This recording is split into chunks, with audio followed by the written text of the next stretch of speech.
Salut les Wargamers, aujourd'hui rapport de bataille didactique sur un tout nouveau jeu que j'attendais depuis pas mal de temps, Star Wars Shatterpoint. Oui, mais il n'est pas encore sorti pour tout le monde.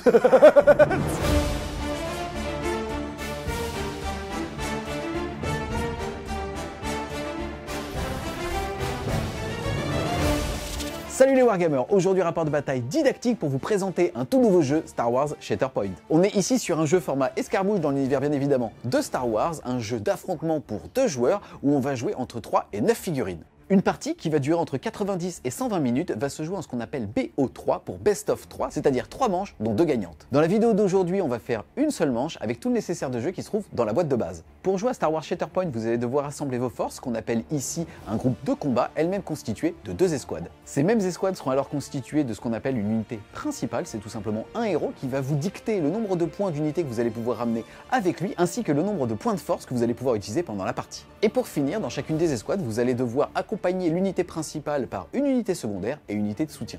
Dans ma première escouade, on va retrouver comme unité principale Anakin en Jedi. Il va pouvoir être accompagné de 7 points d'unité et va m'octroyer pendant la partie un pool de 4 points de force. En unité secondaire, on va retrouver le capitaine Rex, il vaut 4 points et permet de synergiser avec les mots-clés République Galactique. Ça tombe bien, je vais le partager dans pas mal de ma compo et avec aussi les soldats clones. Et pour terminer cette escouade, j'ai choisi en unité de soutien les soldats clones de la 501e.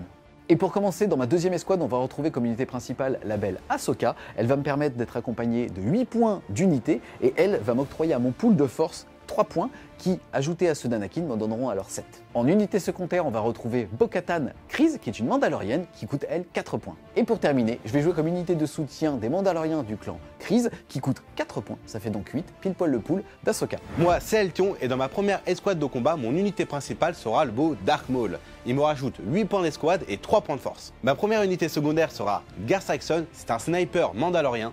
Ensuite, pour unité de soutien, je vais avoir 2 Mandaloriens, ce sont les mêmes Kiwi, mais eux viennent de la Death Watch. En deuxième escouade de combat, mon unité principale sera Asajj Ventress, qui est la Padawan de Dooku. Elle aura aussi 8 points d'escouade, ainsi que 3 points de force, qui me donnera un total de 6 points de force pour la partie. Ensuite, pour l'accompagner en unité secondaire, je vais avoir Kalani, qui est un droïde tactique. C'est un droïde. Qui va synergiser avec mon unité de soutien, les B1. Salut les Wargamers, c'est Evie de Fresh Video, votre chaîne de rapport de bataille tuto et live peinture. C'est parti avec Eltion. On est autour de la table de jeu. Regardez, c'est super stylé. La table de jeu fait 36 pouces par 36 pouces, soit 3 pieds sur 3 pieds, soit à peu près 92 cm. Ici, vous le voyez déjà, on a 9 objectifs qui ont été répartis par ligne de 3. C'est très simple, dans la boîte de base, comme je le disais, il y a plein de matériel de jeu. Et pour le scénario, c'est très simple. Il y en a un, on va tout simplement tirer la carte. Ça va vous dicter justement la manière dont on va placer les objectifs. Et ensuite, vous allez voir qu'il y a 3 petites piles. C'est round 1, round 2, round 3 pour les termes qu'on connaît. En réalité, c'est lutte 1, lutte 2, lutte 3. C'est parti, on a donc un deck à chaque fois avec 3 cartes potentielles et on va la regarder, on la présente à son adversaire et ça va dicter les objectifs qui vont être actifs. C'est-à-dire que tout simplement, on va activer les objectifs comme ici. C'est-à-dire celui-là, celui-là.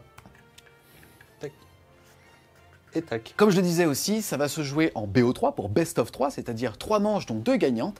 Et le jeu est assez bien fait, ça fait que quand on est en train justement de perdre, quand on tire la carte pour la deuxième round, c'est le joueur qui a perdu qui va choisir justement les objectifs qui vont être activés. Donc déjà c'est pas mal parce qu'on découvre des premiers mécanismes qui fait qu'on part jamais en effet snowball, c'est-à-dire boule de neige dans le jeu et le deuxième joueur a toujours une opportunité de remonter. Dans cette partie, on va faire uniquement la première lutte, c'est-à-dire la première manche, mais ici en l'occurrence sur ce scénario dit qu'à partir de la lutte 2, on va jeter un dé à chaque fois que c'est un tour de joueur. On est sur un jeu en alterné. Un tour, c'est uniquement l'activation d'une de mes figurines. Ensuite, c'est Eltion et ainsi de suite. Là, ça dit que par exemple, à partir de la deuxième manche, on va jeter un dé pour un objectif qui sera prioritaire et il rapportera un petit peu plus de points. Là, on va pas se prendre la tête, on va jouer avec des actions et un objectif simple, c'est-à-dire de la poutre. Et déjà, on le remarque, les objectifs ont été relevés. On contrôle les objectifs avec une petite réglette de distance qui est la réglette numéro 2 et on prend donc un objectif à partir du moment où une figurine va être à côté. Le joueur des deux qui a le plus de figurines à côté de l'objectif le contrôle. La particularité, c'est que quand un objectif est placé dans les étages, il est dit qu'on va le placer le plus haut possible par rapport au décor. C'est-à-dire qu'en fait là, il était à l'intérieur de ce décor, on l'a pas mis au premier étage, on va même le mettre au deuxième étage. On le contrôlera donc à partir du moment où on a une figurine qui est dans la réglette des deux, mais plus on est haut. C'est-à-dire qu'en gros, il faut être au même étage pour être prioritaire, c'est un petit peu l'objectif sécurisé, et sinon ça sera dans l'ordre du, c'est quoi, si t'es là, moi je suis là, c'est moi qui le contrôle, par contre si t'es là et que moi je suis là, c'est toi qui le contrôlera. Ensuite, pour savoir quand est-ce qu'une manche va se terminer, on va regarder ici le luthier, c'est super stylé, on va avoir ici un petit token transparent qui va être au centre. En gros, c'est très simple, quand on finit son tour, c'est-à-dire l'activation donc d'une unité, on va regarder le nombre d'objectifs qu'on contrôle. Et dépendamment de celui-ci, on va bouger ce petit token de lutte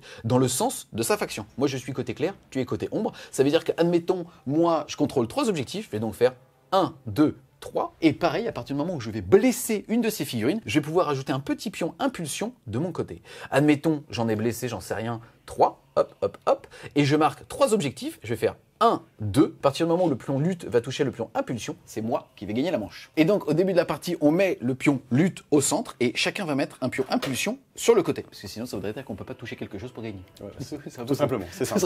C'est très simple comme je dis donc. Ensuite, pour regarder un petit peu ce qu'on a sur le matériel de jeu, comme je le disais, on va avoir des décors, ils sont super stylés. Bon là, ils ont été peints très très vite pour l'occasion. Il n'y a pas tout qui a été mis sur la table. On a aussi toutes les figurines et chaque unité est livrée figurine plus une petite carte qui va lui permettre tout simplement d'avoir les informations sur le coût en point qu'elle coûte, le point de force qu'elle va pouvoir justement nous ramener, son nom. Et on va aussi avoir la notion de mots-clés en bas, un petit peu comme dans Warhammer. Et derrière, on va avoir différentes options, c'est-à-dire on va avoir des capacités qui vont se faire dès l'activation, des capacités passives et des capacités actives, et c'est notamment avec les points de force qu'on va pouvoir payer certaines des capacités. Ensuite, on va avoir une petite carte qui va représenter les dégâts et un arbre de dégâts. On va avoir ici ses capacités à distance, ses capacités au corps à corps. En gris, les dés d'attaque. En bleu, les dés de défense. On va être sur des dés à chaque fois avec des phases qui vont être un petit peu différentes. On va avoir ici une réussite, c'est-à-dire un blocage. Ici, une touche de capacité qu'on appelle ici maîtrise. Yes. Et aussi de la merde, c'est-à-dire un échec. Tout simplement. Yes, ça c'est donc pour les dés de défense, on a la même chose avec plus de faces sur les dés d'attaque. Sur les dés d'attaque, on va aussi avoir un autre symbole, c'est le même que la touche, mais un petit peu entouré, c'est l'équivalent d'un 6, sauf que c'est un 8, qui est un critique, et lui qui fait que celui-ci ne sera pas bloqué, mais on verra ça quand on passera à une attaque. Ce qui est déjà très intéressant, c'est de se rendre compte qu'on va avoir, dépendamment des unités et de leurs capacités, on va avoir des maîtrises différentes, soit en attaque, soit en défense. Et ça va justement un petit peu donner l'ADN des figurines qu'on va jouer. Ensuite, ce qui va se passer lors d'une attaque, soit à distance, soit au corps à corps, on va regarder le nombre de réussites que j'avais, le nombre d'échecs qu'il a, faire une soustraction, admettons j'avais 5 réussites, toi tu avais eu un blocage, alors ça va faire un delta de 4. Là, avec un delta par exemple de 4, je vais pouvoir naviguer dans mon arbre sur 4 cases, toujours en commençant par la case orange. Et dépendamment des petits symboles, eh ben, ça fera des effets qu'on découvrira pendant la partie. En tout cas, ce qui est assez rigolo, c'est qu'il y a des unités qui, elles, n'ont qu'un seul arbre, là où pour le coup, il y en a d'autres qui vont avoir des arbres plutôt offensifs, plutôt contrôle, plutôt défensifs, et on va appeler ça des postures. Si on prend par exemple le beau Anakin, regardez-moi cette figurine, je suis complètement fan du jeu. En gros, ici, vous allez avoir un arbre qui va être plutôt offensif, basé vraiment sur la létalité, c'est normal, c'est Anakin, et on va voir qu'il défend pas très bien, et par contre, qu'est-ce qu'il meule, et si on retourne justement sa deuxième posture, là, il va taper un petit peu moins fort, mais il va être beaucoup plus sur le soin et les déplacements. Début de la partie, pour savoir qui va être le premier joueur, on va lancer 5 dés, et celui qui a le plus de critiques gagne l'initiative. C'est parti. C'est lesquels les tiens? C'est lesquels les miens? Là, c'est le mien. J'ai un critique, écoute, alors, et toi? On a chacun un critique, donc du coup, ça nous est égal. Maintenant, on va voir qui a le plus grand nombre de touches. Je n'ai qu'une seule touche et que des ratés. Tu as 2 touches, donc c'est toi qui prends l'initiative. C'est parti, début de la partie, on va passer à la phase de déploiement. C'est très simple, à Shatterpoint, on va donc prendre une réglette de 2 et on va placer une des unités principales d'une des escouades directement dans un rayon de 2. C'est comme pour tous les déplacements, c'est très simple. À partir du moment où on doit, par exemple, être à 2, on doit toucher n'importe quelle partie du bout de plastique. Ici, je vais faire ma putasse. Je vais tout simplement incliner un petit peu pour gagner des micro-pouces et je vais tout simplement mettre le beau Anakin juste ici en contact du plastique. Tu commences déjà à enculer le jeu. Directement, c'est genre, alors comment je fais pour niquer le jeu dès le début? Première partie. Ensuite, le reste de l'escouade doit être placé à 1, c'est-à-dire la réglette de 1, soit 1 pouce, justement, de l'unité principale. Juste, ça va me permettre aussi de vous montrer un petit peu les figurines parce qu'elles sont super belles. On va avoir la Rex, que je vais pouvoir placer justement à 1 du petit Anakin, et l'autre escouade que je vais mettre de l'autre côté avec mes clones de la 501e. Fin de ma première pause, à toi. Une fois que Vivi a déployé, c'est à mon tour donc de déployer mon unité. J'ai déployé Dark Maul avec ses Mandaloriens. Je les ai déployés ici parce que les Mandaloriens ont des jetpacks, donc vous allez voir qu'ils sont capables d'aller sauter sur des grosses hauteurs. Donc ils sont très très bons pour aller choper des objectifs qui sont très hauts. À moi, j'ai placé ma deuxième escouade avec Ahsoka et les Mandaloriens de ce côté-là, un petit peu pour les mêmes raisons que toi. Ils ont des jump packs, bon, bah, ils ont des capacités de saut. Bon, même si on se déplace très très bien dans Shatterpoint, c'est toujours plus facile d'avoir des unités qui sont là. Je me permets juste de vous montrer un petit peu mes figurines parce que j'ai kiffé voyez, l'échelle, elle est assez intéressante. On est globalement sur une bonne taille de Primaris et ça permet justement de se faire ultra plaisir en termes de peinture tout en allant assez vite. Là, il faut savoir que j'ai passé entre 1 et 2 heures sur chacune des figurines de la table. T'étais là, hein. Oui. Franchement, c'est juste trop cool comme échelle. Non, c'est trop bien, c'est vraiment trop cool. J'ai maintenant déployé Ashaline Ventress qui s'est mis juste ici avec du coup tous ces droïdes à côté d'elle. C'est parti, début de la partie, début du premier tour. Un tour, ça va très vite puisque le début, c'est juste ma première activation. La chose importante, c'est que pour pas créer de déséquilibre entre le premier et le deuxième joueur, le tour 1 ne permet pas de marquer de points. Ouais. C'est-à-dire que moi, je vais m'activer, je vais marquer 0 points, et après, ce sera à toi, et si tu le souhaites, tu pourras leur marquer des points. C'est intéressant, ne choisis pas qui on active sur Star Wars Shatterpoint. On va avoir ici un deck de cartes, on va avoir une carte pour chaque unité de ces groupes de combat, avec une carte en plus que son nombre d'unités, qui correspond à la carte Shatterpoint, qui est la carte Joker. En gros, quand je vais tirer une carte, admettons ici Bo-Katan, je vais pouvoir choisir soit de la jouer, soit pour un point de force, de la mettre en réserve et donc de pouvoir la tirer sur un des prochains tirages.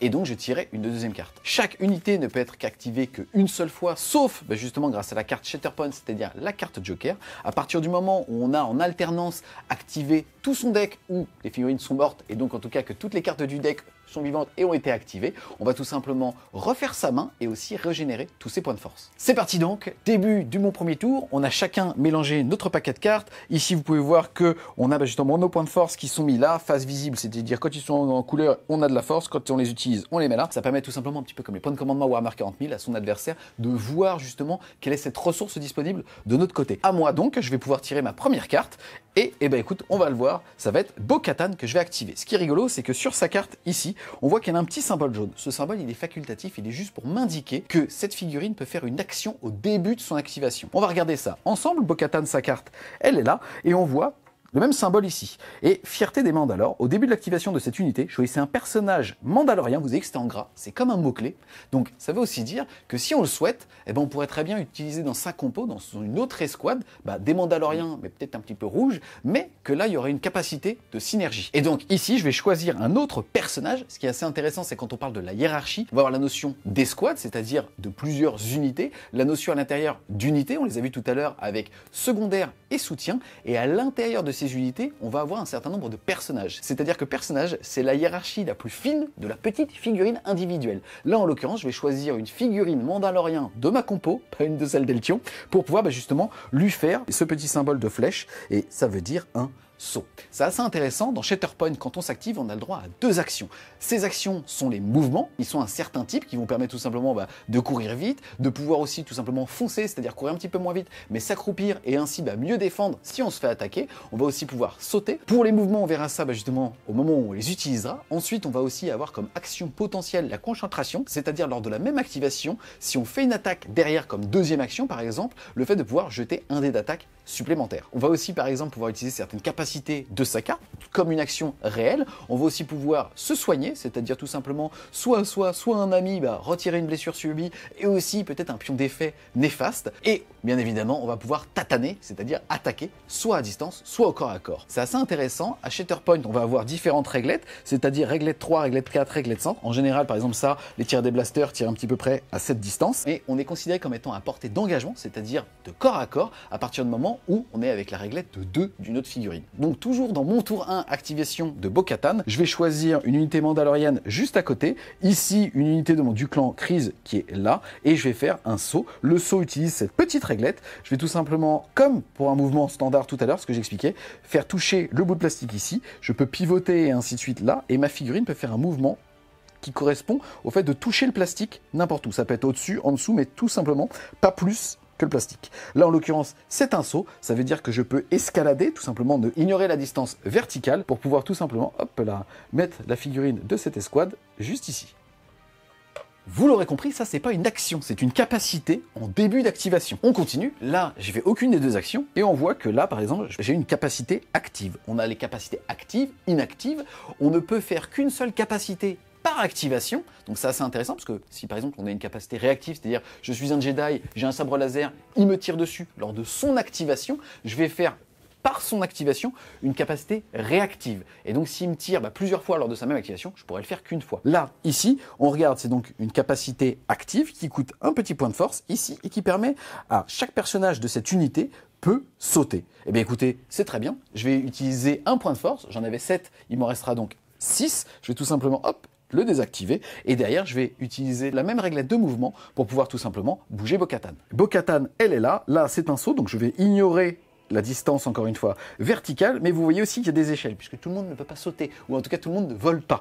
Là, en l'occurrence, il suffit que j'arrive à 1 pouce de ce qu'on appelle un point d'accès pour pouvoir être téléporté à l'étage à 1 pouce, justement, de la fin du point d'accès. Là, ici, je vais tout simplement prendre Bo-Katan, faire, hop, une capacité active de mouvement qui va me permettre d'arriver ici. Ensuite, première action véritable, là, je vais tout simplement faire un mouvement, c'est-à-dire bouger. On bouge avec une réglette un petit peu plus grande, c'est-à-dire celle-là, et c'est exactement le même mécanisme. On fait toucher ici l'encoche de cette réglette, on la fait pivoter, et d'ailleurs, je vais être capable de la placer n'importe où tant que je touche le plastique.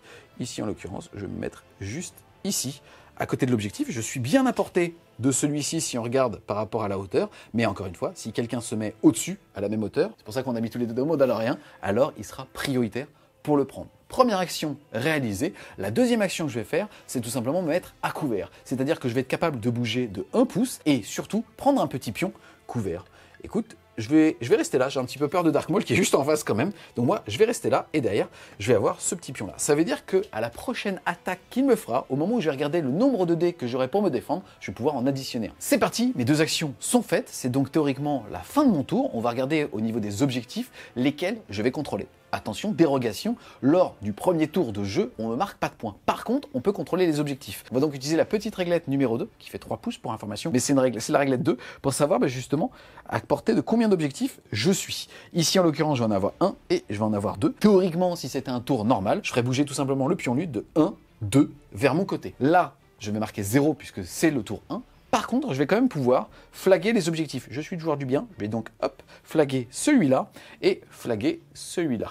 Pourquoi est-ce que tout simplement on les marque comme étant contrôlés par le joueur bleu? Tout simplement parce que déjà c'est des objectifs qui sont dits des objectifs boutons, c'est-à-dire que maintenant je peux partir et je les contrôle toujours, et surtout que s'il a autant de figurines que moi autour d'un objectif, eh ben je garderai le contrôle. C'est bon, j'ai fait mes deux actions, j'ai pas marqué mes points. Là en l'occurrence aussi c'est le tour 1, il y a une autre dérogation qui dit que si jamais le pion lutte reste au centre de table, parce que on n'arrive pas à scorer et ainsi de suite, pour écourter la partie, on va rajouter un pion impulsion de chaque côté. Là c'est le tour 1, on va pas le faire. Autre chose aussi, encore une fois, pour éviter tout ce qui est fait un petit peu boule de neige, c'est si jamais lors de ton tour, tu ne reviens pas de ton côté avec le pion lutte, alors tu vas rajouter de ton côté, pour te rapprocher aussi de la victoire alors que je suis en train de gagner, un petit pion noir. Début de mon tour, je vais pouvoir piocher ma première carte active, c'est parti.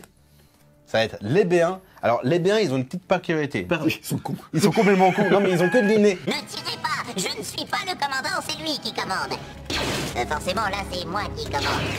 Comme c'est des droïdes, ils sont très en mode protocolaire, tu vois. Ils ont un truc qui s'appelle, je suppose que c'est moi le chef maintenant, qui me dit que si je mets cette unité en réserve, en fait, je peux la mettre, à la place de la mettre sur le côté, je peux la mettre en dessous de mon deck, donc pour l'activer beaucoup plus tard. Et c'est ce que je vais faire. J'ai claqué un point de force, donc du coup, pour la mettre en réserve et pour la mettre en dessous de mon deck.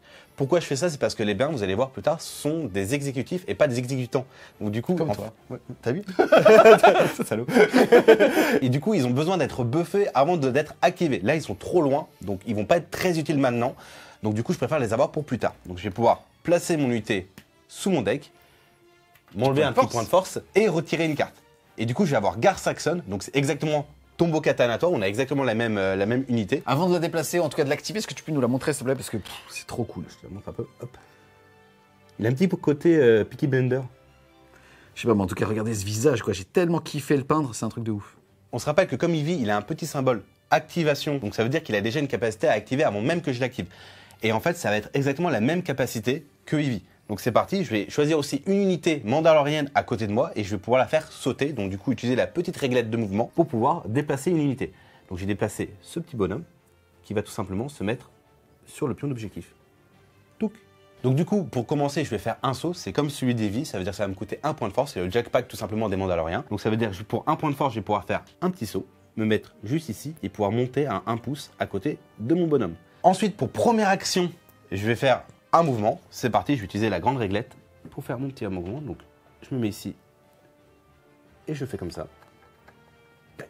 Ma deuxième action va être une action de tir. De toute façon, je vais attaquer Bo-Katan. L'intérêt de Gar Saxon, c'est un tireur d'élite avec son sniper. Il peut retirer les couverts. Du coup, ton couvert, il va sauter pour au moins ce tir-ci. Yes. C'est parti. Là, on voit bien que sur ma phase de tir, j'ai 6 dés d'attaque. Yes, il va tirer avec la réglette de 5, il va utiliser 6 dés d'attaque. Moi, de mon côté, à défense, je vais pouvoir en utiliser 4. Vas-y, c'est parti. C'est parti.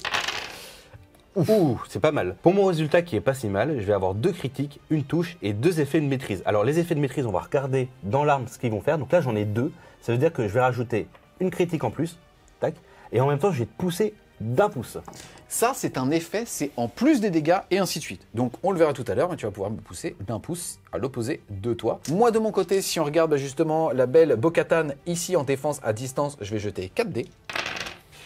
Et ça me fait déjà 2 blocages, un pion maîtrise et un échec. Au niveau de mon pion ici, maîtrise, j'ai une armure en pescar qui fait que si j'en ai 1 à 3, je vais rajouter 2 blocages. Donc, ça fait qu'au total, je vais être à 4 blocages. Je vais donc, tout simplement, toi, tu n'en avais qu'un. Par contre, tes critiques, je ne peux pas les bloquer. Ça veut dire derrière qu'on a un delta de 3 points que tu vas pouvoir distribuer dans ton arbre de dégâts. Donc dans tous les cas, celui-là, il va sur le premier. Donc ça sera 2 dégâts sur Bo-Katan. Yes. Ensuite, je vais en dépenser un autre pour aller sur le deuxième qui va me permettre de te faire encore un dégât et me permettre de sauter. Donc l'intérêt, c'est que je vais prendre la petite réglette pour faire mon saut. Et touc, je vais monter tout en haut. Donc du coup, je suis prioritaire sur l'objectif. Et même si tu étais resté en bas, j'étais prioritaire. Yes. Et ensuite, le troisième dé, je vais pouvoir soit aller en bas, soit aller en haut. Là, du coup, je pourrais soit te pousser et te faire 2 dégâts, ou soit tout simplement te faire 2 dégâts, mais si j'avais plus d'attaque, aller te faire des blessures supplémentaires. Là, pour le coup, je vais tout simplement faire celui-là, comme il y a plus d'options. Je vais te faire 2 dégâts, et en plus, je vais encore te pousser d'un. D'accord. Donc, on va regarder. Je vais faire 1, 2, 3, 4, 5 dégâts. J'ai donc perdu 5 points de vie, ça va nous permettre de regarder un petit peu combien déjà j'en ai et qu'est-ce qui se passe si je suis blessé, estropié, comment est-ce que ça fonctionne. Là, j'ai 8 points de vigueur, 2 de résistance, j'ai perdu 5 points de vie, ça va se soustraire à ma réserve ici de 8, il va donc m'en rester 3. Et à partir du moment où je vais atteindre 8, je serai considéré comme étant blessé. Quand on est blessé, déjà on peut plus perdre plus de points de vie, c'est pour éviter encore une fois l'aspect overkill de surdéfoncer un mec qui est à terre, ça couperait un petit peu trop de jeu. Donc déjà quand moi je suis blessé, il peut pas me mettre la tête dans le sol. Par contre, je ne contrôle plus les objectifs. Et c'est lors de ma prochaine activation que je vais passer de l'état blessé à estropié, où là, pour le coup, tout va me coûter plus cher. C'est-à-dire que les simples capacités, même gratuites, me coûteront 1 point de force. Celles qui coûtent 1 point de force m'en coûteront 2. Par contre, je pourrais tout simplement reprendre les objectifs et rejouer normalement pour le reste. Par contre, à partir du moment où ma réserve de points de vie est arrivée 2 fois, justement, à 8, je vais tout simplement décéder. Je le rappelle, on va faire normalement 3 manches. Ici, en l'occurrence, 1, donc on va pouvoir se friter, mais normalement, on va en faire 3, donc 2 gagnantes. Ça veut dire qu'il faut quand même faire attention à ces bonhommes, parce que, on l'a vu, on peut être blessé puis estropié. À partir du moment où moi, je serai estropié une fois et que j'arriverai à 8 PV perdus, là, par contre, c'est rideau. Hein. Ouais. Donc, il va falloir que... c'est roulotte. Je vais dormir dans ma caravane, tu vois. Donc là, pour le coup, il va quand même falloir attention. Là, il me reste 3 PV. Pour le coup, il n'y a pas d'autres personnages qui sont apportés pour l'instant, donc à voir. Fin de mon activation et donc de mon tour. Donc on va regarder les objectifs que je vais marquer. Donc celui-là, Bo-Katan n'est plus dessus, je le marque. Et enfin, celui-là, qui est sous mon Mandalorien, je le marque aussi. D'accord, donc tu vas en contrôler 1, 2, tu vas marquer 2 points. Et enfin, comme c'est pas le premier tour, on va pouvoir déplacer enfin le pion lutte vers le côté obscur. Pouf. Début de mon tour, c'est-à-dire de mon activation, et moi je vais pouvoir tirer, hop, Rex. Rex, c'est donc un clone, il est juste ici, on voit que celui-ci, il va avoir donc une capacité active, c'est-à-dire de début d'activation, qui va lui permettre tout simplement, avance soldat, au début de l'activation de cette unité, choisissez un personnage de cette unité ou un autre personnage République Galactique. Ça tombe bien, Anakin, il est République Galactique. Ah bah dis donc, ça c'est drôle ça, dis donc. Et celui-ci peut donc foncer. Foncer, on le rappelle, c'est pas la grosse réglette de mouvement, c'est la petite qui est juste ici. Et je pourrais l'utiliser soit sur Anakin, soit sur l'unité ici de clone. Bien évidemment, on a Anakin, c'est un des plus gros tons. Globalement, au niveau des compos, on a Anakin qui peut taper 2 fois, et on a Maul qui, plutôt que d'utiliser des points de force, peut se taillader, et moins il a de PV, plus il retartine. Donc là, ici, hop, je vais tout simplement bouger Anakin, pleine balle. Ensuite, c'est l'activation de Rex. Il va aussi avoir en capacité active, c'est-à-dire que je ne peux faire une seule fois lors de mon activation, c'est manœuvre défensive. Ça va me coûter un petit point de force. J'en avais 7 au début de la partie, j'en ai utilisé un sur ma première activation, un maintenant, il va donc m'en rester 5. Et la capacité me dit, chaque personnage de cette unité peut foncer, et si au moins un personnage fonce, il gagne alors à terre, c'est-à-dire un petit token de couvert qui, pour rappel, quand je vais défendre sur la prochaine attaque, me permettra d'avoir un dé supplémentaire. Ensuite, je vais pouvoir faire ces 2 actions. La première action, ça va tout simplement être un mouvement normal. Je vois que j'ai largement la capacité de rentrer à 2 de cet objectif-là. Donc, première action, hop, Je vais tout simplement me mettre ici, on voit que je touche l'objectif. Je suis aussi à moins de 1 du décor, ça fait que si jamais il essaie de me tirer dessus et que ça passe par le décor au moins 1 mm, alors je serai à couvert. Donc première action, mon déplacement, il est fait. Et ma deuxième action, ça va être comme tout à l'heure, c'est-à-dire de me baisser et de me mettre à couvert pour gagner un deuxième token ici, couvert. Je peux mettre autant de tokens que je le veux de cet état-là, parce que c'est un état qui est positif. Et derrière, ça veut dire que s'il me tire dessus à la prochaine attaque, je pourrais retirer autant de tokens que je veux, donc potentiellement rajouter 2 dés de défense. Fin de mon activation. Au niveau des objectifs, je n'ai pas récupéré celui là-haut. Par contre, je contrôle celui qui est chez moi avec Anakin, ou en tout cas on s'en fout, j'ai tout simplement mis un drapeau dessus. Et maintenant, je vais contrôler celui-là qui est passé en bleu avec Rex. Je vais donc contrôler 2 objectifs et je vais donc pouvoir faire 1 et 2. Je suis donc à 0. Fin du tour. Vous avez vu ici que le petit pion lutte arrive au centre. Et si c'est pas le premier tour, quand il arrive au centre, pour écourter la partie et un petit peu faire monter justement la température, on va rajouter chacun un pion impulsion de son côté. À moi d'activer. On va tirer la carte. Ce sera les Mandaloriens. C'est parti, je suis passé de ton côté puisque là tu vas activer une unité dit multi-personnage. On le rappelle, quand on s'active 2 actions, là pour le coup, toutes les actions sont communes à tous les personnages d'une même unité. Si jamais tu dis que tu fais un déplacement, les 2 bonhommes vont devoir faire un déplacement. Si tu dis que tu attaques, les 2 bonhommes vont pouvoir attaquer. Par contre, ça peut être des attaques différentes et ainsi de suite. Et on résoudra toujours les attaques du premier avant de faire celle du deuxième, c'est pas simultané. Voilà, et du coup, même si en plus j'attaque et l'autre n'est pas à portée, il ne pourra même pas attaquer. Donc aussi, tu peux perdre des actions à cause de ça. Donc il faut être très très prudent pour ce qu'on fait. Pour mon activation, je vais faire comme mon personnage Gar Saxon. Je vais activer un point de force pour pouvoir leur faire utiliser leur jetpack. Donc lui, il va pouvoir hop, sauter et descendre du point. Dans tous les cas, j'ai encore le point de victoire, donc dans tous les cas, je peux partir, il sera toujours à moi. Mon deuxième personnage va aussi pouvoir sauter, comme ils sont dans la même escouade. Tac. Ensuite, pour première action, je vais leur faire un mouvement. Donc du coup, j'ai fait mon action, lui s'est rapproché pour se mettre à portée de cet objectif pour le capturer. Le deuxième personnage s'est planqué au cas où pour le couvrir. Et la deuxième action que je vais faire, c'est tout simplement faire comme Julien, me mettre à couvert. Donc les 2 bonhommes font la même action et donc chacun va hériter d'un petit token de couvert. Tout à fait. Et fin de mon tour, du coup, je vais pouvoir mettre mon petit pion ici pour dire que je contrôle bien l'objectif. À la fin de mon tour, je contrôle 3 objectifs. Je vais faire avancer du coup mon point lutte de 3. 1, 2 et 3. Et du coup, je vais laisser le tour à Julien. C'est parti, à moi de m'activer. On va tirer une carte et ça va être Anakin. Putain, bon, il n'y a pas grand chose en face. Anakin, c'est une ressource où il faut faire attention quand même. Donc je vais claquer un point de force pour pouvoir le mettre en réserve et donc choisir à ma prochaine activation ou lors des prochaines d'activer Anakin. Je la mets juste au-dessus de ma pile de défausse et derrière je vais tirer une nouvelle carte et ça sera la carte Shatterpoint, c'est-à-dire la carte Choker. C'est moi qui vais choisir et moi je choisis d'activer Anakin. Ah d'accord. Là c'est mon choix. Ah ouais, là ça n'a rien à voir. C'est gros pas le jeu qui me l'a dicté, c'est moi qui ai joué. Grosse stratégie. Là plusieurs souvent j'hésite. Soit je réactive Bo-Katan pour pouvoir peut-être me soigner, peut-être te tirer dessus. C'est parti, j'ai réfléchi, j'avais hésité à activer mes Mandaloriens pour me rapprocher et te tirer dessus et ainsi de suite. Et j'ai vu que Bo-Katan, quand elle est au corps à corps, elle balance 7 dés d'attaque, ma gueule. Donc je vais réactiver Bo-Katan. Ça permet aussi de montrer que théoriquement on ne peut activer qu'une fois une figurine, mais la carte Shatterpoint dit que tu actives une figurine. Donc je vais activer Bo-Katan. C'est parti. Fierté des Mandalores. Je vais pouvoir choisir un autre personnage mandalorien allié, ça peut pas donc être moi-même, pour lui faire des petits sauts. Et je vais donc tout simplement en profiter pour rapprocher mes 2 autres unités mandaloriennes à côté. Ensuite, je vais utiliser une capacité active qui me coûte 1 point de force. Hop, je suis donc à 3 points de force restants pour pouvoir faire tout simplement un petit saut avec mon gem pack. Je vais donc tout simplement bouger et mettre ma figurine ici. À Shatterpoint, on a la notion de figurine chancelante. À partir du moment où en fait mon socle dépasse un petit peu, on va tout simplement le rapprocher pour que je sois pleinement sur la plateforme. Et donc ça veut dire que normalement je devrais être comme ça. Là tout simplement je vais mettre comme ça. Ensuite, première véritable action, je vais me concentrer. C'est-à-dire que je vais gagner un petit dé d'attaque pour ma prochaine attaque lors de cette activation. Et deuxième action, je vais tâtonner. C'est parti, je vais taper Bo-Katan 7 dés d'attaque plus une parce que j'ai fait ma première action pour me concentrer, ça fait 8 dés au total. Donc c'est parti, moi je n'ai que 4 dés. Et je fais déjà 2 échecs, donc c'est pas glorieux, dis donc. Yes, moi ici on voit que j'ai 3 maîtrises. Yes, ça veut dire ici que à 3 maîtrises au corps à corps, écoute, ça va tout simplement jeter un critique et une touche. Je vais donc avoir une touche en plus et un critique en plus. Putain, désolé pour le craquage, ça va donc me faire 2, 4, 6 touches. Toi, tu vas faire 2 blocages. J'ai donc 4 points à pouvoir appliquer dans mon petit arbre. Ici, ça tombe bien, puisqu'en fait, le but de faire tout ça, c'était d'arriver à cette case-là, ou à cette case-là, ou à cette case-là, ou... Là, en l'occurrence, j'en ai 4. Je vais te faire déjà 2 dégâts. Je vais te mettre un état ici, avec la flèche coupée, qui dit, en gros, que tu ne pourras pas te déplacer lors de ta prochaine activation. Il va devoir cramer justement une action de déplacement pour pouvoir le retirer. Après, je te rassure, quand tu es blessé, avant de retirer l'effet blessé et que tu deviens estropié, tu peux retirer un pion Oui, effet. on n'est pas encore là, d'accord. Continue ton machin, on n'est pas encore là. Tu te calmes, Jean-Claude.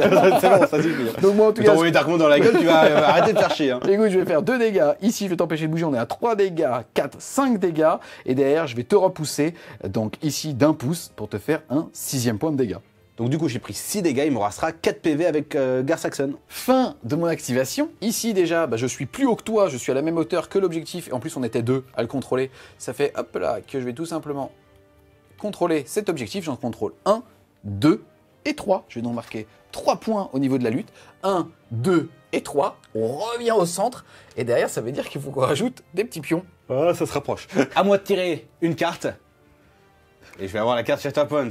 Alors du coup, je vais tout simplement, je pense, activer Garsaxon pour te faire exactement la même chose. C'est bien, non, mais c'est bien les parties de démo Non, mais pour c'est montrer bien. des choses. Franchement, Comme ça, on les montre 2 fois. On s'est disputé 3 fois pendant la game, on passe un super moment, De d'accord? ce côté-là, il se passe des choses un peu ou... Non, rien du tout. Là, il y a un Anakin, j'ai pas envie d'aller me frotter, donc du coup, je vais rester là où je peux à peu près gagner mon combat. Donc du coup, là, en fait, on va faire exactement la même chose que lui, en quelque sorte, ça veut Ce qui est dire... bien, c'est que le jeu coûte 2 fois moins cher si tu joues qu'avec une unité. Hein. Ah bah t'as vu, Pour hein, 40 balles, franchement, tu et joues. on s'éclate trop. J'ai claqué mon petit point de force pour pouvoir faire ma première action, du coup, gratuite, ça veut dire faire un saut. Des Mandaloriens, Coucou. yes. C'est moi, c'est encore moi. Et du coup, je vais pouvoir tatarner. Mais je vais faire une petite concentration avant quand même. D'accord, parce que donc c'est première gratuit. action, concentration. Concentration. Et deuxième action, J'ai déjà vu ça. C'est parti, combien d'attaques? 8 attaques. C'est parti, donc 7 plus 1. Oh, Il a bien raté. c'est de la merde, Il c'est de nous la a merde. chié. J'ai 2 maîtrises au corps à corps. Il y en a une qui va se transformer en critique et l'autre en touche. Bah alors Bah, c'est de la Bah merde on aussi. se craque aussi. Et bah hop, c'est parti, tu en as donc 3. Alors du coup, pour mon tableau, je vais tout simplement faire 2 dégâts, comme avant. Je vais repasser ici pour faire un saut et un dégât. Je ne vais pas sauter, je vais rester là, je suis très bien placé. Et je vais refaire un poussé, donc je vais le pousser de 1 et je vais te refaire 2 dégâts. Donc c'est bon, là j'aurais fait mes 3 points. C'est parti, vas-y, pousse-moi. Alors, du coup, je vais te pousser, et comme je dois te pousser à l'opposé de moi, bah en fait, je vais te balancer en haut de la tour en mode longue vie au roi. Tac, je vais te placer juste ici. Bon, en tout cas, je suis tombé, il n'y a pas de dégâts chute. Dans Star Wars, il n'y a pas de dégâts non plus si jamais je tape un mur ou quoi, et ce qui est très bien parce que ça simplifie et ça fluidifie le jeu. Par contre, on l'a vu tout à l'heure, tu m'as mis 5 points de dégâts, c'est ça? De toute façon, il me restait que 3. Donc en fait, au pire, je m'en mets 5 et ça change pas grand-chose. Je vais en tout cas ici dépasser ma réserve de points de vie, donc de 8, et je vais être considéré comme étant blessé. Ça veut dire que je ne contrôle plus les objectifs et surtout, je ne suis plus dans les zones d'engagement. Puisque pour rappel, à partir du moment où on est dans une zone d'engagement, pour se désengager, quand on fait un mouvement normal, c'est-à-dire qu'on utilise cette réglette, on doit à la place foncer pour pouvoir utiliser cette réglette et ainsi sortir justement de la réglette 2-2. Donc toi en l'occurrence, si jamais derrière tu veux activer ce Mandalorien là, alors t'es pas considéré comme étant engagé, ça veut dire que tu peux tirer, tu peux bouger normalement et ainsi de suite. Et tu n'oublies pas aussi que, parce que il essaie de l'oublier, mais il a complètement oublié, que quand tu tues un personnage ou que tu le blesses, Ah, le tu bâtard gagnes un petit pion impulsion. Il se rapproche. Et je me rapproche de la victoire. Ouais, je fais des bruits de bouche. On s'y croirait. Excuse-moi, c'est mon métier à temps plein. C'est quoi, je c'est une m'entraîne. horloge? Parce que là, ça fait partie. C'est quoi, vous êtes bizarre, madame. Quand t'es salarié, t'as du temps pour trouver un autre emploi. Moi, j'ai du temps pour faire des bruits avec ma bouche et m'entraîner, ok? C'est de la R&D, les gars. Fin de ton activation, t'as déjà retourné le token. Tu vas donc marquer 1, 2. Et 3, qui est ici. Ça veut dire que je me mets à 1 point de la victoire. Il va falloir scorer, les gars. Tu m'as mis un personnage blessé, hors d'état de nuire, et je vais te parler, gotcha, Ok, vas-y. je vais te parler de la capacité d'Ahsoka. Ahsoka est la ardente protectrice. Quand un personnage ennemi blesse, donc dépasse le nombre de PV, blablabla, une unité alliée, après que les effets aient été résolus, un personnage de cette unité, donc d'Ahsoka, peut avancer. Ah, je vois pas du Dans ta je direction. regrette. En ligne droite, dans ta direction. Donc je vais tout simplement aller dans ta direction. Je ne vais pas prendre l'échelle pour rester justement là où je suis. Et je vais pouvoir bouger Ahsoka juste ici. Par contre, elle est arrivée un peu tard pour la rattraper. Hein. Ah, ouais. GG. À moi maintenant d'activer une unité et... Bon bah, ça te donne bien fait. Ah non, mais elle va pouvoir bouger en plus. Je vais donc activer Ahsoka. Ahsoka, déjà, elle va claquer un petit point de force pour vitesse de la force. Mais avant ça, les amis, je vais tout simplement changer de posture. Je vais changer de kata. Je vais changer de kata pour passer dans un kata qui fait un petit peu moins mal, mais qui est beaucoup plus sur le contrôle et le soin. Tu sais que c'est pas des katas. Hein.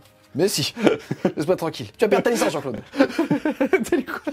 Ici, en tout cas, donc on va faire, hop, un point de force. Il m'en restera 2 pour pouvoir bouger normalement. Hop, je vais me mettre ici. Et pourquoi du coup tu as changé de kata? Parce qu'en fait, en gros, si tu veux, celui-là est beaucoup plus défensif, c'est-à-dire il est plus basé dans le contrôle, moins sur les dégâts, et ça fait que dès la première blessure, je peux te pousser, te faire sortir de l'objectif. C'est étonnant que tu choisisses l'objectif plutôt que la tatane. Hein. Mais en fait, c'est à cause de cette merde. Il y a beaucoup trop de noir. C'est marrant. Il est trop bien ce jeu, putain. Je me casse. Je me casse.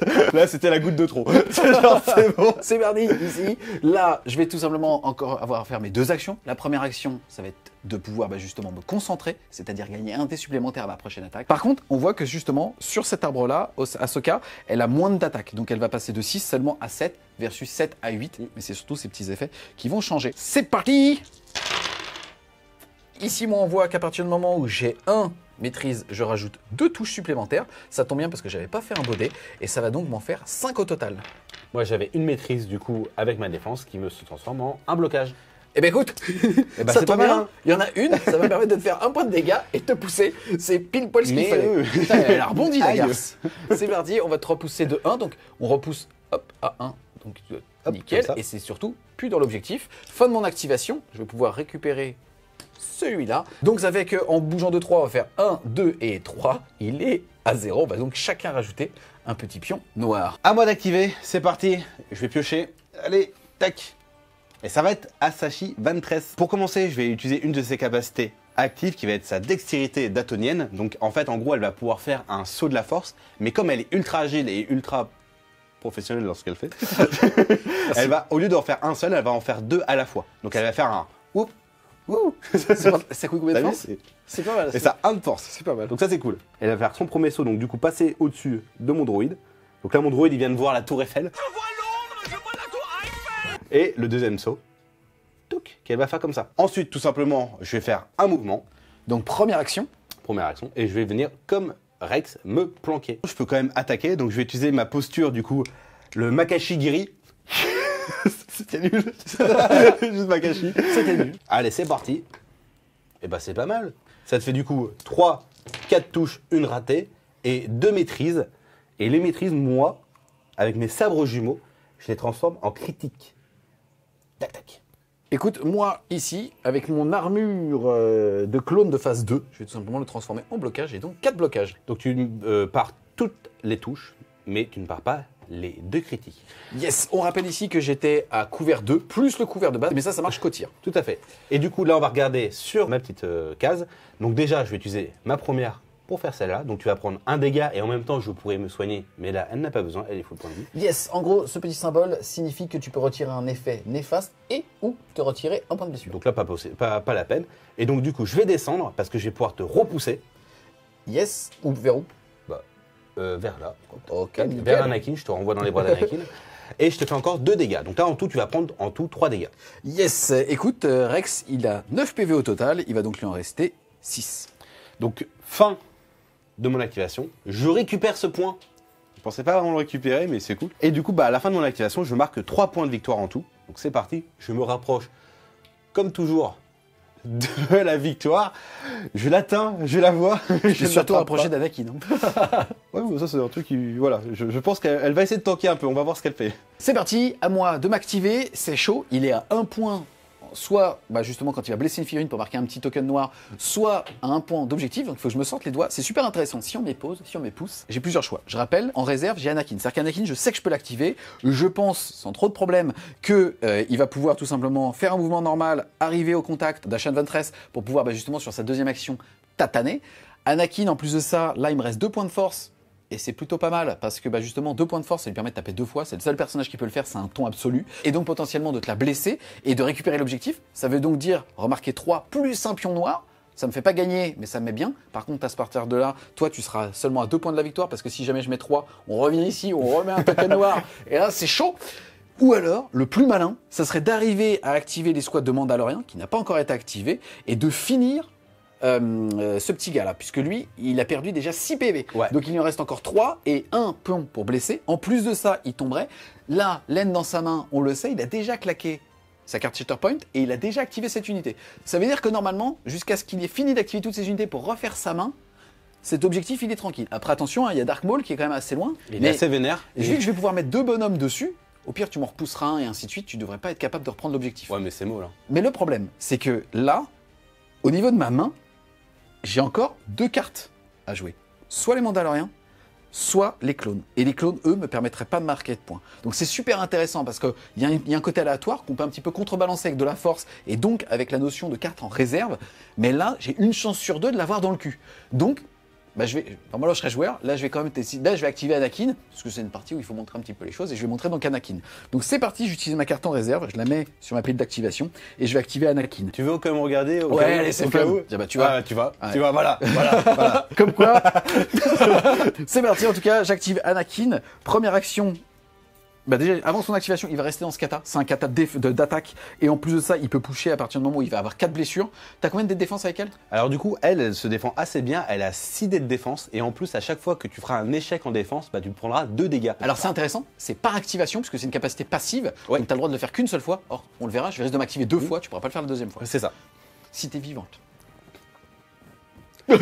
Première action en tout Je cas. t'attends poulette. Première action, hop là, je vais tout simplement bouger le beau Anakin, putain regardez, tellement cool. Hop, et je vais me mettre ici. Dans la vraie vie, je me mettrai ici. Bon, tu sais quoi, je vais me mettre là parce que je suis un filou, comme ça je serai un petit peu à couvert.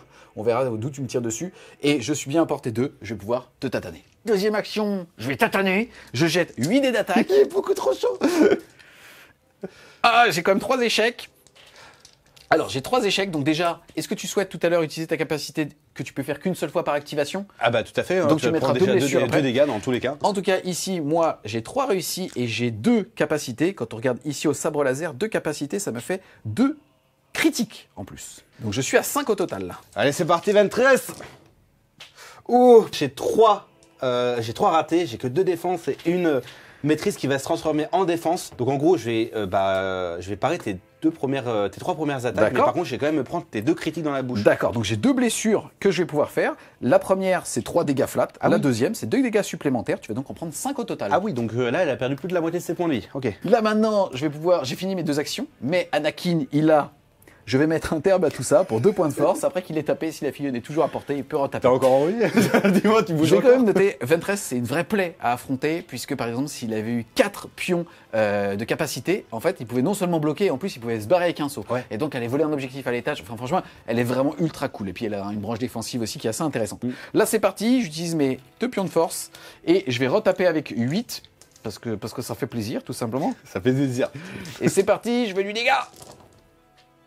J'ai quand même 3 ratés. Il ne peut plus utiliser sa capacité pour me faire 2 blessures à la place. Et derrière, moi, je vais transformer ici les 2. On regarde ici, ça pour laser 2. Ça fait que je les transforme en critiques. Ça fait que je suis déjà à 3 critiques que tu ne pourras pas contrer, quoi qu'il arrive. C'est parti. Dans tous les cas, si je me barre pas, je suis mort. C'est parti. Eh ben, je me barre pas, je fais 2 critiques. Par contre, tout ça, ça se transforme en défense. C'est parti. Ici, moi, hop, tu me bloques tout ce qui n'est pas critique. Je suis donc à 3 critiques. Tout à Et fait. si on regarde Anakin, c'est intéressant. Ça va donc déjà faire 3, 4, 5. 6, 7, plus ce petit symbole de goutte de sang. La goutte de sang, ça veut dire que à ta prochaine activation, au début de ton activation, tu prendras 3 blessures cash. Sauf si je me soigne. Et j'ai le droit de me soigner avant. C'est pas tellement la question. Il te reste 3 points de vie. Faut être encore en vie pour pouvoir le faire. Exactement. Je viens de te découper. Donc là, finalement, tu dépasses tes 9 PV de réserve. Tu vas donc être considéré comme étant blessé. C'est ça. Ça va m'octroyer un petit pion noir ici. Et en plus de ça, tu ne contrôles plus l'objectif. Fin de mon activation. Derrière, je récupère celui-là. J'en contrôle 1, 2 et 3. Et je vais donc faire 1, 2 et 3. Et l'étau se resserre. Aïe, aïe, aïe. Puisque, hop, comme on est sur 0 à la fin de l'activation, hop, hop, ici. L'avantage, c'est que toi, à ta prochaine activation, alors par déduction, tes robots, tes clones, on sait qu'ils sont en bas de la pile. Donc ça sera soit ton robot, soit Dark Maul. Soit Dark Maul. Là, en l'occurrence, il suffit que tu mettes 1, 2, 3 pions d'objectif, donc que tu reprennes celui-là, bon courage quand même, ou que tu blesses quelqu'un que t'en prennes 2. Bah, on va voir directement ce que je vais piocher. Allez. Et ça va être Calami. On n'oublie pas qu'Alami a une capacité directement avant que quand je l'active. Donc ça va être tout simplement pouvoir faire une avancée avec mes petits droïdes de combat qui sont juste à côté de lui. C'est pour ça que je les ai mis à côté. Donc je vais prendre le petit gabarit de mouvement et je vais tout simplement les faire bouger vers l'avant.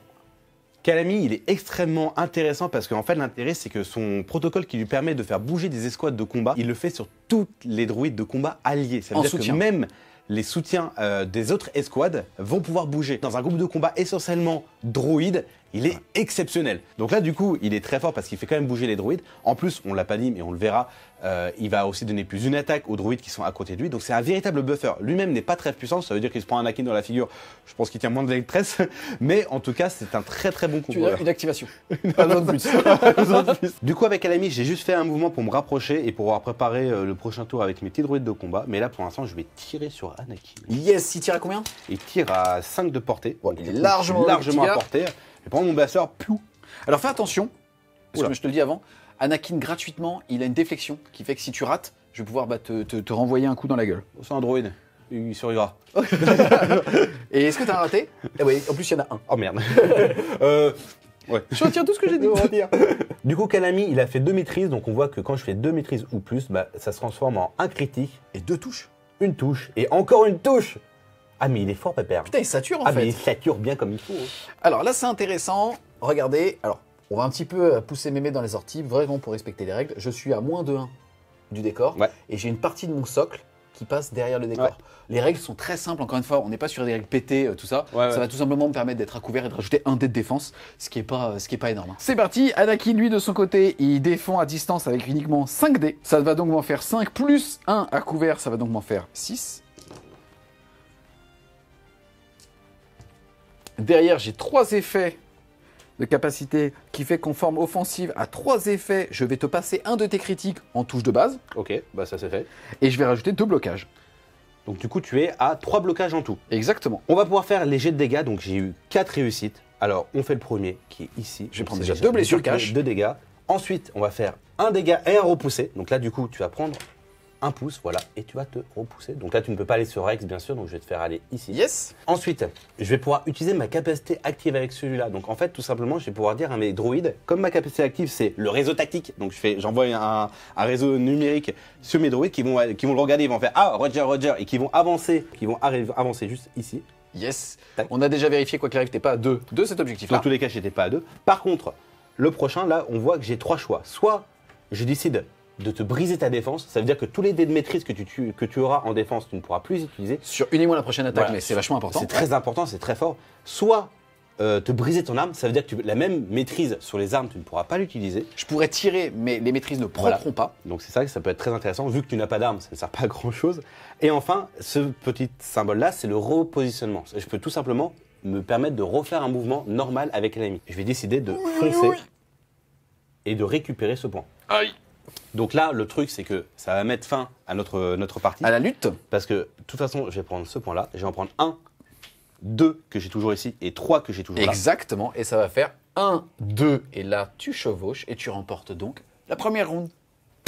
Fin du tour d'Eltion, il a réussi justement à faire se chevaucher. Tu remportes donc la première lutte. Et pour expliquer un petit peu comment ça va se passer, deuxième manche, elle serait ici. On tirerait cette carte-là. Et les objectifs qu'on activerait seraient soit ces deux-là, Là et là. yes, soit celui du dessous. Et c'est moi qui suis pour l'instant à la bourre et qui pourrait le choisir. Et de mon point de vue, je choisirais celui-là, parce que là, j'ai déjà Anakin, qui est juste ici, et là, j'ai les Mandaloriens plus Ahsoka, donc son flanc entre guillemets faible, qui lui permettrait d'y aller. Et c'est surtout, en fait, que là, je sais déjà que ma prochaine activation serait potentiellement les Mandaloriens. Et donc, très facilement, je pourrais le mettre en interne de lumière, récupérer un troisième objectif pour tout de suite, en fait, marquer l'équivalent de 4 points C'est ça. sur ça. Donc, voilà en tout cas pour la première lutte. On se retrouve les Wargamers à l'issue donc de cette première lutte. Pour l'instant, une victoire Du mal. C'est cool, hein. Easy. Franchement, c'est trop C'est génial, trop le cool. jeu est trop bien, c'est trop rythmé en fait, il y a plein d'idées, il y a plein de trucs dans tous les sens. Là, il faut savoir qu'on n'a pas fait toutes les activations et on est déjà à la fin de la première game. Et en fait, on s'est pas ennuyé un seul moment, on a vraiment... Alors après, on a joué comme des cons, on a joué comme des gros bourrins, on s'est foncé dedans. Je pense que à la longue, on remarquera qu'il faut pas trop foncer dedans parce que justement, là, t'as déjà perdu presque Bo-Katan qui est déjà très fragile et moi, j'ai déjà explosé en fait tout simplement Gar Saxon. Et je pense que c'est une erreur parce qu'en fait, du coup, si on se prend une deuxième manche dans la figure, on peut perdre deux Il y a ça, personnages. et après, c'est encore compliqué, une fois, on a vu la double activation d'Anakin Ouais. qui fait très mal, qui te blesse cash. T'as fait quand même un jet d'échec à chier, enfin un jet de défense qui Ouais. était pas ouf. Et à contrepartie, là, réussir 4 attaques, enfin 4 Ouais. sur une défense d'Anakin, donc pour aller proquer ton double move, c'est pas tous les Le jours. double move est très très fort hein, parce que je pense que c'est un jeu qui va être un jeu de mouvement. je pense. Les mecs, les mecs, ça va être un jeu de mouvement, ça. Bah, franchement, c'est ultra bon. Ouais, on ouais. est dans un univers qu'on aime. L'échelle fait que c'est ultra immersif. On est sur une table de 36 par 36. Donc c'est bête, mais je trouve que quand tu joues sur une table, le point focal, il est au cœur de l'action. Et je trouve ça génial. La notion, en plus de ça, à la fois d'aléatoire, ça crée une saveur, un suspense que tu peux contrebalancer au moins une fois avec de la force. Avec les droïdes, t'as l'équivalent de 2. Donc c'est ultra intéressant. Fort, ouais. Franchement, c'est très très très cool. Et là, vraiment, ce qu'il faut se rendre compte, c'est qu'on joue avec à la boîte de base. C'est-à-dire qu'on n'a pas de synergie. J'ai pris les bleus, t'as pris les rouges. Ouais, voilà. Derrière, tu pourrais faire une compo avec full Mandalorien. Ou full droïde. On avait aussi les trucs des droïdes où ils vont avancer très rapidement. Ils vont créer une énorme pression. Avec les séparatistes, frère, il faut fort. Hein. Donc franchement, c'est trop cool. On le sait déjà, hein, il y a énormément de choses qui ont été montrées à la Depticon. C'est-à-dire que globalement, vous avez la boîte de base, donc il y a 4 bandes dedans. On joue à chaque fois avec 2 bandes pour rappel. Et les bandes derrière vont être entre 35 et 50 euros dépendamment d'où vous les achetez. Et à chaque fois, tu les achètes, tu peins tes 3 à 4 figurines et tu vois que tu redébloques. Quand tu vois la qualité du plastique, parce que c'est full plastique les gens. Franchement, faut savoir, c'est vraiment full plastique et c'est impressionnant à peindre et c'est impressionnant à monter surtout. On les a montés ensemble et alors c'est toi qui les as peints à 90%, mais j'ai fait les linings, j'ai fait les ceintures des Mandaloriens. Et franchement, j'ai passé un très bon moment parce que je les ai peints pendant genre 20-30 minutes et en fait, je me suis éclaté à faire même du M&M que j'aurais jamais pu faire sur une autre figurine parce que justement l'échelle est très agréable en fait. Après, on n'a pas forcément l'habitude, venant de l'univers de Game Workshop, en fait, de pas utiliser de réglettes, de pas utiliser de mettre ruban. Et là, je trouve qu'en fait, ça passe très bien. On est sur un vrai jeu d'intention. Ça me rappelle un petit peu War Machine, puisque on se l'est dit hors caméra. Là, si tu veux, tu utilises un autre socle, tu bouges pas ta figurine, tu poses ta réglette, et après tu prends un autre socle. Il n'y a pas de triche. En fait, si on est un bon joueur, il n'y a pas de triche faisable. On peut pas se dire j'ai 6,5, etc. Il n'y a pas de ça, il n'y a pas de charge, il n'y a pas de truc comme ça. Donc du coup, on est sûr et certain que tu réussis ce que tu veux ou tu le réussis pas. Mais il n'y a pas de peut-être. C'est ça. Et pareil, autre chose, quand on a un mouvement par exemple qui fait qu'on va taper un mur, taper une figurine, potentiellement figurine chancelante, c'est-à-dire qu'on va descendre et ainsi de suite, on se dit c'est bizarre dans ce jeu, il n'y a pas de dégâts de chute. Et en fait, on se rend compte qu'ils ont enlevé tout ce qui était. Ils rebondissent. Je vois ma maison. Bo-Katan, elle est là-haut. En fait. Je n'ai jamais descendu. On l'a plus jamais revu. On a trouvé une bonne. Et une pile. C'est chelou, quoi. C'est avec les dégradations de marche. Par rapport ensuite aux règles, ou en tout cas à la prise en main du jeu par rapport aux règles, on a bien fait les devoirs. Hein. Ici, nous, on a le livre en français. Comme on découvre un jeu et qu'on doit aussi justement l'expliquer, on a mis des post-it, on a stabiloté. Les post-it ne sont pas compris dedans. Faut savoir. Ce qui est assez intéressant, c'est que pour le coup, elles sont plus digestes en anglais. Oui. On sent qu'elles ont été traduites. C'est une bonne traduction française, mais c'est une traduction littéraire et pas de juriste entre guillemets. C'est-à-dire qu'il y a des pronoms indéterminés qui font qu'est-ce que je peux prendre un objectif ou un objectif. En fait, ils ont voulu faire trop bien leur travail et ça, c'est un peu. Exactement. Mais en soi, honnêtement, le jeu, il est quand même assez facilement. Enfin, on le prend assez vite en main. Ouais. Là, ce que vous avez vu, c'est notre 3e partie complète qu'on fait. Et on le voit au début, on était beaucoup dedans. Et après, une fois qu'on a compris concentration, point néfaste et ainsi de suite, c'est plutôt au niveau justement quand on commence à être blessé que là, il faut se souvenir de ça. On est sur un jeu entre guillemets qui est hérité justement de AMG où on a l'habitude des tokens. Et des fois, clairement, on n'a pas forcément besoin de le faire. Tous les tokens de PV, si vous prenez un dé et que vous mettez les PV restants pour votre adversaire, c'est beaucoup plus facile de savoir justement combien il en reste et ainsi de suite. Et donc, on a vraiment une saveur de jeu très vite. Et ce que je trouve génial, c'est que on a envie de jouer, et avec une boîte de base, c'est rare d'avoir autant de rejouabilité. C'est vrai que dans les boîtes de commencement, on n'a pas forcément ce format cible en fait où on peut se dire on peut aller beaucoup plus loin de ce qu'on a déjà avec ça. C'est vrai que tu commences, t'as pas dans la boîte de base de Warhammer, t'as pas 2000 points en fait. C'est vrai que là en l'occurrence, t'as tout de suite deux bandes. Tu pourrais aller juste jouer au café, Fresh for Game Café par exemple. Voilà, tu pourrais y aller et juste aller avec ta team, tu pourrais jouer directement, mais avec tout le monde de la team, il n'y aurait pas de problème en fait. Et tu n'auras pas la même partie. Je pense que même quand tu fais un match miroir, tu n'as pas les mêmes parties parce que justement, t'as ton jeu, t'as ton gameplay et du coup c'est trop cool. Et même là en plus, tu peux quand même changer tes teams. Alors, il n'y a pas énormément de trucs encore, il n'y a pas énormément de choix, mais vu ce qu'il nous propose pour la suite, je pense qu'il va y avoir encore beaucoup de choses. Parce que là, on a sur cette vague de sortie, beaucoup de choses qui sont arrivées. Sur cette vague de sortie, en tant que compo, on a déjà Obi-Wan. Donc j'imagine qu'il a le mot-clé République pour pouvoir synergiser avec Rex. C'est trop cool de se dire que tu as la 501e d'un côté, de la 202e de l'autre. Si tu dis, mais c'est trop cool, tu as Anakin et Obi-Wan. Moi, et à côté de ça, paradoxalement, justement, en face, c'est la même chose. Tu as Dooku qui est le maître d'Ashen Ventress. Donc en fait, tu peux te faire, dans les deux côtés, tu peux te faire maître-élève. C'est ça, c'est trop cool. Franchement, en fait, moi je surkiffe parce qu'en fait on sent que ce jeu a été fait par des vrais fans de l'univers. Alors moi qui suis genre je connais tous les petits détails de merde. Il m'a empêché de les prendre en rose, putain. J'étais bien derrière lui en disant non, on dit bien comme ça. Mais du coup, je trouve qu'ils ont fait extrêmement bien leur travail. C'est vraiment des fans de l'univers et ça se sent jusque dans le gameplay et jusque dans les notes des personnages parce que justement ils ont des répliques de la série ou des films. Donc ça, je trouve ça ultra cool. En tout cas, le jeu n'est pas encore sorti. On a la chance de faire cette vidéo et encore une fois un immense merci à Asmodée qui nous a fait confiance et qui nous aide justement sur la couverture de ce jeu. Donc un grand merci à eux. Ils ont été top, ils ont envoyé les choses dans leur délai. Enfin tout ça, c'est fait super bien. Donc vous avez la boîte qui est ici, des petits sets d'extension par exemple avec des décors, d'autres figurines qui sont aussi sortis. Le jeu sort officiellement le 2 juin. Il est donc en précommande si vous le souhaitez, soit à la boutique partenaire, le lien sera en description. Moi je vous invite clairement à aller voir votre boutique revendeur local pour lui demander de distribuer le jeu parce que pour qu'un jeu se soit joué, il faut qu'il y ait une communauté pour ça et il faut que ça vive. Et je pense que c'est un jeu qui en aura une. C'est clairement un jeu qui aura une communauté parce que le jeu est fait pour en avoir une. Donc déjà c'est bien. Yes. Déjà il y a moi, donc je suis trop content. Donc un grand merci à toi en tout cas d'avoir pris avec moi le jeu en main, parce que tu es mon sparring sur ce projet-là. On espère clairement que vous avez aimé la vidéo. C'est le cas, n'hésitez pas à mettre un gros pouce bleu dessus, à la commenter, à la partager. Et nous on vous dit à plus les Wargamers.